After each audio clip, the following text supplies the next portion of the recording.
میرے محترم بھائی اور دوستوں بزرگوں،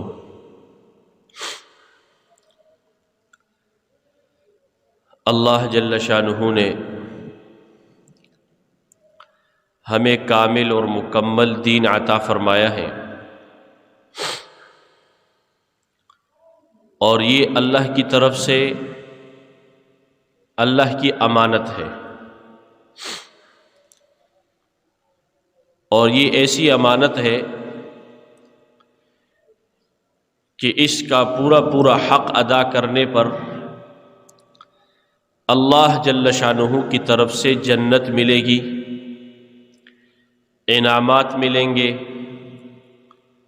اللہ کی رضامندی ملے گی، اور دنیا اور آخرت کی عزت اور کامیابیاں اور خوشیاں ملیں گی۔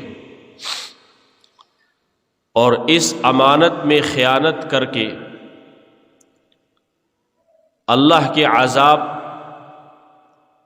سزا، اللہ کی ناراضگی یہ ملے گا۔ اس امانت کو زمین اور آسمان پر پیش کیا گیا، اِنَّا عَرَضْنَا الْأَمَانَةَ عَلَى السَّمَاوَاتِ وَالْأَرْضِ وَالْجِبَالِ، آسمانوں پر، زمینوں پر، پہاڑوں پر اللہ کی اطاعت، اللہ کے حکم کی بجا آوری اور اللہ کے منع کردہ چیزوں سے رکنا، یہ زمین اور آسمان پر پیش کیا گیا تو وہ اس کے اٹھانے سے عاجز آ گئے۔ وَحَمَلَهَا الْإِنسان، انسان نے اس ذمہ داری کو اٹھا لیا۔ حضرت آدم علیہ السلام پر اللہ کی اطاعت پیش کی گئی تو انہوں نے قبول کر لی۔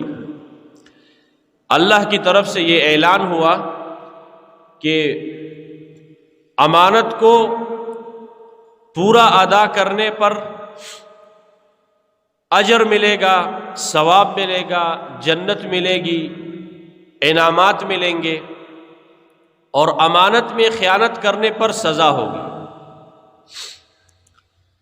اللہ جل شانہ نے وہ کامل اور مکمل دین ہمیں عطا فرمایا ہے۔ اب دنیا کے اندر دو راستے ہیں، دنیا کے اندر دو قسم کی زندگیاں ہیں۔ جیسے اللہ نے مطالبہ کیا، اللہ نے حکم کیا کہ اطاعت کرو تو اس پر تمہیں اجر ملے گا، انعامات ملیں گے، نافرمانی کرو گے تو سزا ہوگی اور دوزخ میں جاؤ گے۔ دنیا کے اندر دو قسم کی زندگیاں ہیں۔ اِنَّا هَدَيْنَاهُ السَّبِيلَ اِمَّا شَاكِرًا وَإِمَّا كَفُورًا، اللہ فرماتے ہیں ہم نے راستہ بتا دیا ہے۔ ایک سیدھا راستہ ہے، رحمان کا راستہ ہے، جس کی آخری منزل جنت ہے، اور دوسرا راستہ شیطان کا ہے اور اس کی آخری منزل دوزخ ہے۔ اللہ نے دونوں راستے وَهَدَيْنَاهُ النَّجْدَيْنِ، اللہ فرماتے ہم نے دونوں گھاٹیاں آپ کو دکھا دی ہیں، اب تمہاری مرضی۔ اب انسان کو اختیار دے دیا ہے کہ یہ اپنے اختیار پر اپنے لیے جنت کا انتخاب کرتا ہے یا دوزخ کا انتخاب کرتا ہے، یہ اپنے لیے رحمان کا راستے کا انتخاب کرتا ہے یا شیطان کے راستے کا انتخاب کرتا ہے۔ اللہ جل شانہ نے کامل اور مکمل دین ہمیں عطا فرمایا، اور اس دین کے ساتھ اللہ نے دنیا اور آخرت کی ساری کامیابیاں، ساری خوشیاں، ساری عزتیں اور اللہ کی رضامندی، یہ سارا کچھ اللہ نے اس کے ساتھ جوڑ دیا ہے۔ اور دوسری طرف بے دینی ہے، بے دینی کے اندر اللہ کی ناراضگی ہے، اس کے اندر عذاب ہے، پریشانیاں ہیں، مصیبتیں ہیں، حالات ہیں، یہ بے دینی کے اندر ہے۔ تو میرے بھائی اور دوستو بزرگوں، رسول پاک صلی اللہ علیہ وسلم نے فرمایا کل الناس یغدو، سارے کے سارے لوگ صبح کو نکلتے ہیں، کوئی کھیت میں جا رہا ہے، کوئی بازار میں جا رہا ہے، کوئی ملازمت کی جگہ پر جا رہا ہے۔ دنیا کے اندر جتنے شعبے ہیں اور جن جن شعبوں میں جو لوگ لگے ہوئے ہیں، سارے کے سارے اپنے شعبوں کی طرف جا رہے ہیں۔ فبائع نفسہ، پھر ہر ایک اپنی نفس کا، اپنی جان کا سودا کرتا ہے، اس نفس کو، اس جان کو کسی جگہ پر لگاتا ہے۔ کھیت والا کھیت میں، بازار والا بازار میں، ملازمت والا ملازمت کی جگہ پر اس کی جان لگتی ہے، اس کا وقت لگتا ہے۔ فبائع نفسہ، پھر اپنے نفسوں کے سودے ہوتے ہیں۔ کوئی عدالتوں میں جا رہا ہے، کوئی حکومت کی ایوانوں میں جا رہا ہے، کوئی کس جگہ میں جا رہا ہے، لیکن اس کی پھر دو قسم کی نتیجے نکلتے ہیں۔ فمعتقها او موبقها، کوئی شام کو نفع لے کر گھر واپس آ رہا ہے، اور دنیا کے نفع مراد نہیں ہے، یعنی کوئی اپنے نفس کو اللہ کی اطاعت میں لگا کر گھر واپس ہو رہا ہے، اللہ کی فرمانبرداری میں لگا کر واپس ہو رہا ہے۔ دکان میں بیٹھا ہے، اللہ کے احکامات کو پورا کر رہا ہے، جھوٹ سے بچ رہا ہے، دھوکے سے بچ رہا ہے، فراڈ سے بچ رہا ہے، اور خیانت سے بچ رہا ہے، غلط بیانی سے بچ رہا ہے۔ اب یہ اپنے نفس کو صحیح جگہ پر لگا رہا ہے۔ فبائع النفس، یہ اپنے نفس کی سودا کر رہا ہے، لیکن اس کی سودا اللہ کے ہاں ٹھیک ہے، اللہ کے ہاں پسند ہے۔ اب یہ گھر کو واپس آ رہا ہے، اور یہ جو ہے نا اپنے لیے اپنی دکان سے، اپنی تجارت سے جنت کما کر آ رہا ہے۔ اب اس کو آخرت میں جب یہ مرنے کے بعد جائے گا اللہ کے پاس، تو اس کو اس پر جنت ملے گی۔ اور او موبقها، بعض لوگ ایسے ہوتے ہیں جو اپنی تجارت میں، اپنے کاروبار میں، اپنی کھیتی باڑی میں، اپنے گھر بار میں وہ اپنی نفس کا سودا کرتے ہیں، لیکن وہ سودا اللہ کے ہاں پسند نہیں ہے۔ اس سودے سے او موبقها، وہ اپنے آپ کو ہلاک کر رہے ہوتے ہیں، اور اس سودے پر ان کو جو ہے نا، ان کو پریشانی ملے گی، ان کو دوزخ ملے گی، ان کو دوزخ میں جانا پڑے گا۔ اور اللہ جل شانہ قرآن میں مجید میں فرماتے ہیں انہ من یأت ربہ مجرما، دو قسم کی زندگیاں ہیں دنیا میں، اور پھر اللہ کے پاس جائیں گے قیامت کے دن۔ ہر آدمی اللہ کی دربار میں پیش ہوگا، ہر آدمی اللہ کو حساب دے گا، ہر آدمی اللہ کا سامنا کرے گا۔ دائیں طرف جنت، بائیں طرف دوزخ، اور جو ہے نا اللہ کے سامنے کھڑے ہوں گے، اور پھر اللہ جل شانہ نے جو دنیا میں زندگی دی ہے اس کا حساب اور کتاب کریں گے۔ تو اللہ کے پاس بھی آدمی، دنیا کے اندر دو قسم کی زندگیاں ہیں، اور پھر آخرت میں دو قسم کے انجام ہیں، اور پھر اللہ کے سامنے دو قسم کی پیشی ہے۔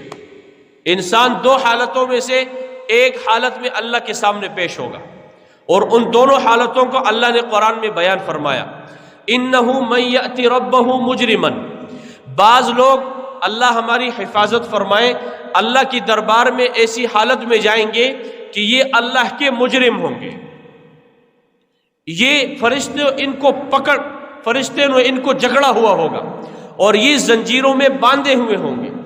اور ایک روایت میں آتا ہے کہ قیامت کے دن جب لوگ اپنی قبروں سے اٹھیں گے تو بعض خوش قسمت ایسے ہوں گے کہ جو ہی وہ اپنی قبر سے اٹھیں گے، میدان حشر میں جانے کے لیے اللہ کی طرف سے ان کے لیے سواری تیار ہوگی، اور وہ سواری پر سوار ہو کر پروٹوکول کے ساتھ، عزت کے ساتھ میدان حشر میں جائیں گے۔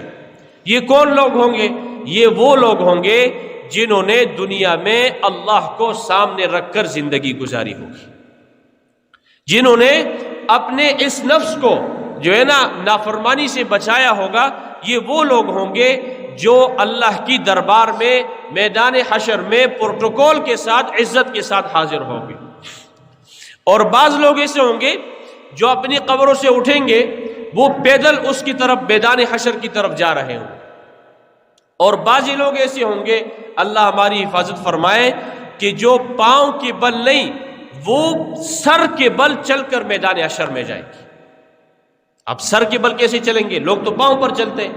جو اللہ پاک پاؤں پر چلا سکتا ہے وہی اللہ سر پر بھی چلا سکتا ہے.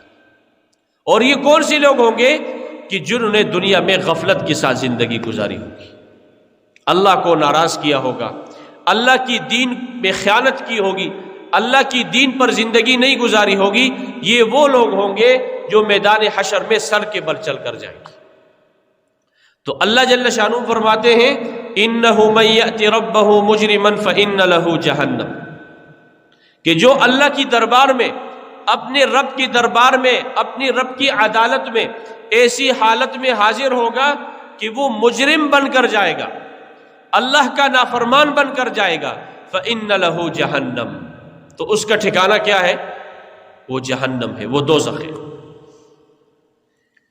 اور جب یہ دوزخ میں جائے گا تو دوزخ دنیا کے اندر، دنیا کی آگ کیسی ہے، اس میں اگر آدمی کو ڈال دیا جائے تو یہ آدمی جلتے جلتے جلتے جلتے ختم ہو جائے گا. دل پر آگ لگنے سے پہلے پہلے یہ آدمی مر جائے گا، ختم. لیکن دوزخ کی آگ کیا ہے؟ لا يموت فیہا ولا یحیا، کہ اس میں نہ یہ زندہ رہے گا نہ اس کو موت آئے گی. ایسی خطرناک حالت میں، اور اللہ اس پر غصہ ہو رہے ہوں گے، اللہ کا غصہ ہوگا. اور اللہ کے نزدیک سب سے زیادہ نافرمان انسان ہوگا دنیا آخرت میں. اور اس کا ٹھکانہ کیا ہے؟ آخری انجام وہ دوزخ ہے، جہنم میں جائے گا. وہاں کے عذابات اس کو بھگتنا پڑیں گے. اور صرف آگ کا عذاب نہیں ہے دوزخ میں، وہاں پر جو ہے نا آج کل سردی ہے، جہنم کے اندر ایک وادی ایسی ہے کہ جس میں ٹھنڈک کا عذاب ہوگا، جس میں ٹھنڈ کا عذاب ہوگا. اور اس عذاب میں وہاں پر کون سے لوگ ہوں گے؟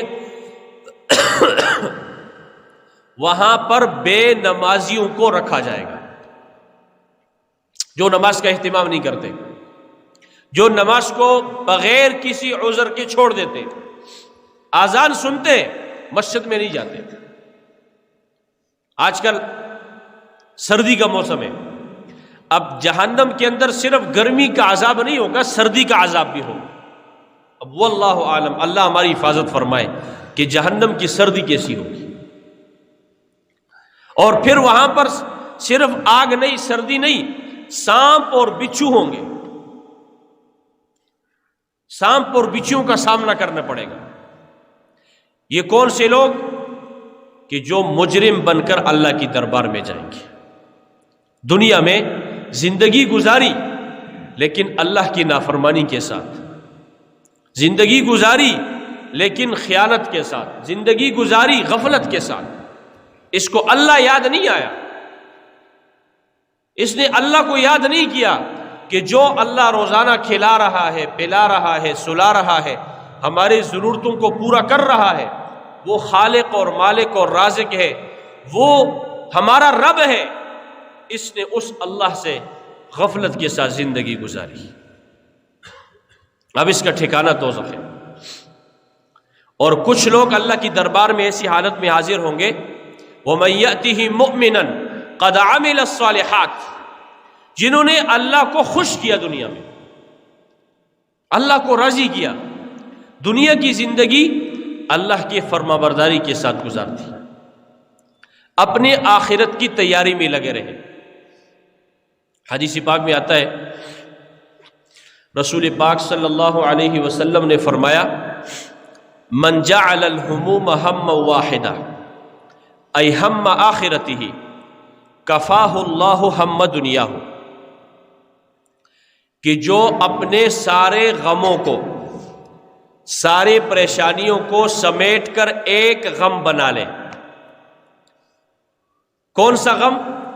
غم آخرتہ، اپنے آخرت کی تیاری میں لگ جائے، آخرت کا غم اس پر سوار ہو جائے کہ میں نے اللہ کی دربار میں جانا ہے، اللہ کے حضور پیش ہونا ہے، اللہ کو اپنی زندگی کا حساب دینا ہے.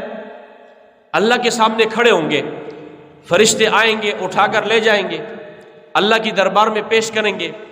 وہاں پر میں اللہ کو کیا حساب کتاب دوں گا؟ اپنی زندگی میں نے کیسی گزارنی ہے؟ اب یہ آخرت کے غم میں لگ گیا، اور آخرت کے غم میں لگتے ہی یہ آخرت کی تیاری میں لگ گیا۔ اللہ کے رسول صلی اللہ علیہ وسلم نے فرمایا، جو اپنے سارے غموں کو ایک ہی غم بنا لے، آخرت کا غم، دنیا کے غم چھوٹے، دنیا کی پریشانیاں چھوٹی ہیں، آخرت کی پریشانیاں بڑی ہیں، قبر کی پریشانیاں بڑی ہیں، تو اللہ جل شانہ اس کو کیا انعام عطا فرمائیں گے؟ کفاہ اللہ ہم دنیا، جس کے دل میں آخرت کا غم پیدا ہو جائے، آخرت کی فکر پیدا ہو جائے، اپنے قبر حشر کی تیاری کی فکر پیدا ہو جائے، کیونکہ اللہ دل کو جانتا ہے۔ اللہ جل شانہ دنیا کی ساری غموں کے لیے اس کے لیے کافی ہو جائیں گے، اللہ اس کی ساری دنیا کی پریشانیاں کیا کر دیں گے؟ ختم کر دیں گے۔ کفاہ اللہ ہم دنیا ہو ومن تشعبت الہموم احوال الدنیا، اور جو آدمی آخرت کی غم کو چھوڑ کر دنیا کی پریشانیوں میں لگ جائے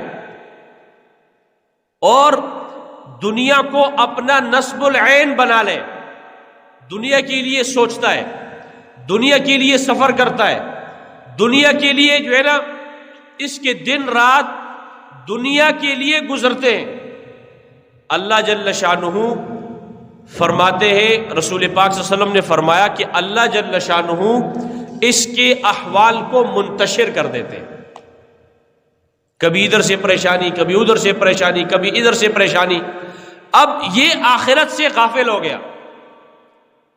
بعض لوگ دنیا میں، اللہ معاف فرمائے، اگر کسی کے ساتھ آخرت کی قبر حشر کی بات کرو نا تو وہ کہتے ہیں بھائی ابھی ہم دنیا میں رہ رہے ہیں، ہمیں دنیا کی فکر کرنی چاہیے۔ یہ بہت غلط جملہ ہے۔ آدمی کی پہلے آخرت بنتی ہے، بعد میں دنیا بنتی ہے۔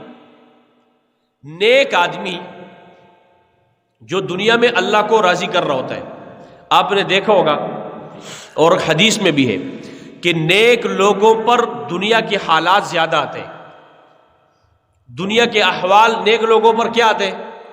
پہلے حالات آتے ہیں، پریشانیاں آتی ہیں، مصیبتیں آتی ہیں نیک لوگوں پر۔ نیک لوگوں کی پہلی اللہ جنت بناتے ہیں، ان کی جنت، ان کے لیے جنت کے محلات اللہ پاک تیار کرتے ہیں، سونے اور چاندی کے، دودھ اور شہد اور شراب اور پانی کی نہریں، ان کے لیے جنت تیار ہو رہی ہے، جنت کی حوریں ان کا انتظار کر رہی ہے۔ جب ان کی آخرت بن جاتی ہے پھر اللہ جل شانہ ان کے لیے مقبولیت دنیا میں اتار دیتے ہیں اور ان کی اللہ دنیا بھی بنا دیتے ہیں۔ ہم دیکھ رہے ہیں، ہمارا مشاہدہ ہے کہ ہمارے بڑے بڑے حضرات اور اکابرین بزرگ جب وہ کہیں پر جاتے تو لوگوں کی خواہش ہوتی ہے کہ ہم ان کے ساتھ مصافحہ کریں۔ کیا کریں؟ ان کے ساتھ ہمارا مصافحہ ہو جائے، بڑے بزرگ ہیں، بڑے عالم ہیں، ہمارے بڑوں میں سے ان کے ساتھ مصافحہ ہو جائے، اس لیے لوگ ایک دوسرے کو دھکے دے رہے ہوتے ہیں، ان تک پہنچنے کی کوشش کر رہے ہیں۔ یہ عزت کون دیتا ہے جی؟ یہ اللہ دیتا ہے، اللہ دیتا ہے۔ اور دنیا کی چیزوں کی وجہ سے عزت نہیں ملتی۔ دنیا داروں کی عزت کیسی ہوتی ہے کہ سامنے لوگ خوشامد کرتے ہیں، جی صاحب، جی صاحب، سر، سامنے لوگ ایسے خوشامد کر رہے ہوتے ہیں اور پیٹھ پیچھے گالی دے رہے ہوتے ہیں۔ کیوں؟ کیونکہ یہ جو جتنے بھی دنیا دار لوگ ہیں، اللہ معاف فرمائے، یہ دوسروں کی دنیا کی وجہ سے اپنی آخرت کو تباہ و برباد کرتے ہیں۔ رسول پاک صلی اللہ علیہ وسلم نے فرمایا، من شر الناس منزلۃ عند اللہ یوم القیامہ، قیامت کے دن اللہ کے نزدیک سب سے خراب اور سب سے کم اور گھٹیا مرتبہ اس انسان کا ہوگا عبد اذهب آخرتہ بدنیا غیرہ، جو دوسروں کی دنیا کے لیے اپنی آخرت کو تباہ کر دے۔ اس کی بہت ساری صورتیں اور آج کل ہماری زندگیوں میں پائی جا رہی ہے۔ دوسرے کے لیے جھوٹ بولنا، دوسروں کی نفع کے لیے جھوٹی گواہی دینا، کسی ظالم کا ساتھ دینا۔ حدیث پاک میں آتا ہے، رسول پاک صلی اللہ علیہ وسلم نے فرمایا، وہ آدمی اپنی اسلام سے ہاتھ دھو بیٹھتا ہے جو جاننے کے باوجود کسی ظالم کا ساتھ دیتا ہے۔ اس کو پتہ ہے کہ یہ آدمی کسی پر ظلم کر رہا ہے، زیادتی کر رہا ہے، یہ حق پر نہیں ہے، اس کے باوجود یہ اس کا ساتھ دے رہا ہے۔ کیوں؟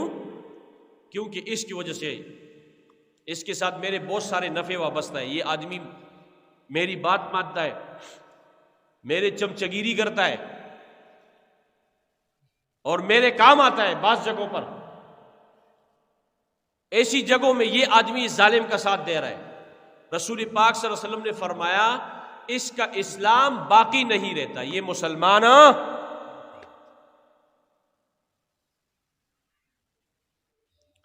اس لیے فرمایا کہ سب سے زیادہ آخرت میں اللہ کی نزدیک ذلیل آدمی وہ ہوگا جو دوسروں کی دنیا بنانے کے لیے اپنی آخرت کو تباہ کر دے۔ اور اس میں یہ بھی آتا ہے کہ ایک آدمی اپنے بچوں کے لیے، ہر آدمی کمائی کرتا ہے، تجارت کرتا ہے، ملازمت کرتا ہے، کھیتی باڑی میں لگا ہوتا ہے، صبح سے لے کر شام تک کچھ نہ کچھ کما رہا ہوتا ہے، لیکن جو آدمی اس میں حلال راستے کو چھوڑ کر، حلال ذرائع کو چھوڑ کر حرام کو استعمال کرتا ہے کہ اس سے زیادہ پیسے آ رہے ہیں، کیونکہ حلال حرام کے مقابلے میں تھوڑا ہوتا ہے، لیکن حلال میں برکت ہوتی ہے۔ حلال میں کیا ہوتی ہے؟ حلال میں برکت ہوتی ہے۔ حرام بہت زیادہ ہوتا ہے لیکن اس میں برکت نہیں ہوتی۔ جو آدمی اپنی بیوی بچوں کے لیے حرام ذرائع سے کما رہا ہوتا ہے، یہ آدمی قیامت کے دن اللہ کے نزدیک سب سے ذلیل ہوگا۔ کیوں؟ کیونکہ یہ دوسروں کی دنیا کے لیے اپنی آخرت تباہ کر رہا ہے۔ ایک آدمی کسی کے ساتھ عدالت میں جا رہا ہے اور جھوٹی گواہی دیتا ہے، اس کو پتہ ہے کہ یہ آدمی حق پر نہیں ہے، اور اس کا زمین کا مسئلہ ہے، اس کا کوئی اور مسئلہ ہے، جتنے بھی مسائل ہوتے ہیں دنیا میں، کیس بنتے ہیں عدالتوں میں، اس آدمی کو پتہ ہے کہ یہ آدمی اس معاملے میں حق پر نہیں ہے، اور پھر اس کے ساتھ جا کر اس کے نفع کے لیے یہ جھوٹی گواہی دیتا ہے۔ اور جھوٹی گواہی دینا کبیرہ گناہوں میں سے، کون سی گناہوں میں سے؟ اور بعض کبیرہ گناہ ایسے ہوتے ہیں، علماء نے لکھا ہے کہ جو آدمی کے کافر ہونے کا ذریعہ بن جاتا ہے۔ آدمی موت کے وقت جو ہے نا اسلام سے ہاتھ دھو بیٹھتا ہے۔ بعض گناہ ایسے ہوتے ہیں، ابھی تو ہمیں کچھ محسوس نہیں ہو رہا، گناہوں میں مبتلا ہے، گناہوں سے بچتے نہیں ہیں، کچھ محسوس نہیں ہو رہا ہے، بلکہ گناہگار دینداروں سے زیادہ اچھا کھا رہے ہوتے ہیں، اچھی گھروں میں رہ رہے ہوتے ہیں، اچھی گاڑیوں میں پھر رہے ہوتے ہیں، یہ تو کچھ محسوس نہیں ہو رہا۔ لیکن موت کے وقت میں جب اس کو کہتے کلمہ پڑھ لو، تو چونکہ ساری زندگی اس کے ساتھ شیطان نے گزاری ہے۔ کس نے گزاری؟ رحمت کے فرشتے اس نے اپنے قریب نہیں چھوڑے، ہر وقت شیطانوں کی مانتا رہا ہے۔ اب موت کے وقت بھی کیا کرے گا؟ شیطان اس کو کہے گا چھوڑو کلمے کو یار، یہ فوراً انکار کرے گا اور کافر بن کر آخر جو ہے نا وہ جائے گا۔ کیونکہ زبان پر کلمے کو جاری کرنے والا کون ہے؟ اللہ۔ موت کے وقت اس آدمی کی زبان پر کلمہ لا الہ الا اللہ محمد الرسول اللہ جاری ہوگا جو اپنی زندگی میں اس کلمے کا لحاظ رکھے گا۔ اس لیے میرے بھائی اور دوستوں بزرگوں، سب سے پہلے ہمارے دین میں ایمانیات ہے، اللہ کی ذات پر ایمان لانا، اللہ کے رسولوں پر، اور ایمان کی جگہ وہ دل ہے، دل سے آدمی مومن ہوتا ہے۔ پھر اس کے بعد عبادات، پہلے ایمانیات کا دین ہے، پھر عبادات کا دین ہے کہ مسجد میں آؤ، نماز پڑھو، روزے رکھو، زکوٰۃ ادا کرو، اگر مال ہے تو حج کرو، عبادات کا دین۔ پھر معاملات کا دین ہے، بازار میں آپ کاروبار کر رہے، تجارت کر رہے، ملازمت کر رہے، کھیتی باڑی کر رہے، دوسروں کے ساتھ آپ کے معاملات ہوتے ہیں، اس کا بھی دین ہے، ہم اس میں بھی آزاد نہیں ہیں۔ پھر معاشرت کا دین ہے، رہن سہن کیسا ہونا چاہیے، لباس کیسا ہونا چاہیے، شکل و صورت کیسی ہونی چاہیے، آپ کی گھر میں آپ کی بیوی ہے، بچے ہیں، آپ کے والدین ہیں، ماں باپ ہیں، آپ کے بہن بھائی ہیں، آپ کے رشتہ دار ہیں، آپ کی اڑوس پڑوس ہے، یہ معاشرت کا دین ہے، اس کا بھی دین ہے۔ عبادات کا دین کسی نہ کسی شکل میں تو موجود ہے، لیکن معاملات، معاشرت اور اخلاق کا دین ہمارے اندر نہیں ہے، اس کو سیکھنے کی ضرورت ہے، اور اس کو سیکھنے کے لیے سب سے پہلے آدمی کی دل میں ایمان ہونا چاہیے۔ دل میں ایمان ہوگا پھر سیکھے گا، ایمان نہیں ہے پھر نہیں سیکھ سکتا۔ ایمان، اور ایمان کو سیکھنے کے لیے ایمان کی محنت ہے۔ اس لیے میرے بھائی اور دوستو، ہم سب نیت کریں، اللہ پاک سے مانگے کہ آج سے پہلے جتنی زندگی گزر گئی اس پر انشاءاللہ توبہ استغفار کریں گے، اور آئندہ کے لیے جو زندگی باقی ہے، ہمیں نہیں پتہ کتنی باقی ہے، اس میں صحیح چلنے کی کوشش کریں گے انشاءاللہ۔ جب ہم صحیح چلیں گے، دیکھو آدمی نیت کرتا ہے، عزم کرتا ہے، اللہ کی مدد اس کے ساتھ، کیونکہ اللہ کے دلوں سے واقف ہے۔ آدمی صحیح سچی نیت کرے کہ میں کبھی جھوٹ نہیں بولوں گا، کبھی خیانت نہیں کروں گا، کبھی کسی غلط آدمی کا ساتھ نہیں دوں گا۔ وَتَعَاوَنُوا عَلَى الْبِرِّ وَالتَّقْوَى، اللہ جل شانہ فرماتے نیکی کی کاموں میں، تقوی کے کاموں میں ایک دوسرے کا تعاون کرو۔ ایک زمانہ ایسا تھا کہ نیکی کی کاموں میں، دین کی کاموں میں لوگ ایک دوسرے کا سہارا بنتے تھے۔ وَلَا تَعَاوَنُوا عَلَى الْإِثْمِ وَالْعُدْوَانِ، اور کسی برائی میں ایک دوسرے کا ساتھ مت دو، ورنہ وہ جو حدیث میں نے آپ کو سنائی ہے کہ من شر الناس منزلۃ عند اللہ عبد اذهب آخرتہ بدنیا غیرہ۔ اس لیے ہم انشاءاللہ ابھی سے نیت کر لیں، میں بھی کرتا ہوں، آپ بھی کرو، کہ آج کے بعد سے انشاءاللہ صحیح رخ پر اپنی زندگی گزاریں گے، اور پوچھ کر دیکھو، اللہ نے ہمیں علماء دیے، بزرگ دیے، ان کو اللہ نے دین سمجھایا، انہوں نے دین سیکھا، ان کی صحبت میں جانے کی کوشش کرے، ان کے پاس بیٹھے، ان سے دین کو سیکھے، تاکہ دین کو سیکھیں گے، پھر اس پر عمل کریں گے، پھر اللہ راضی ہوں گے، اور جب اللہ راضی ہوں گے پھر اللہ دنیا اور آخرت میں ہمارے لیے اپنی رحمت اور برکتوں کے دروازے کھولیں گے۔ اللہ تعالی ہمیں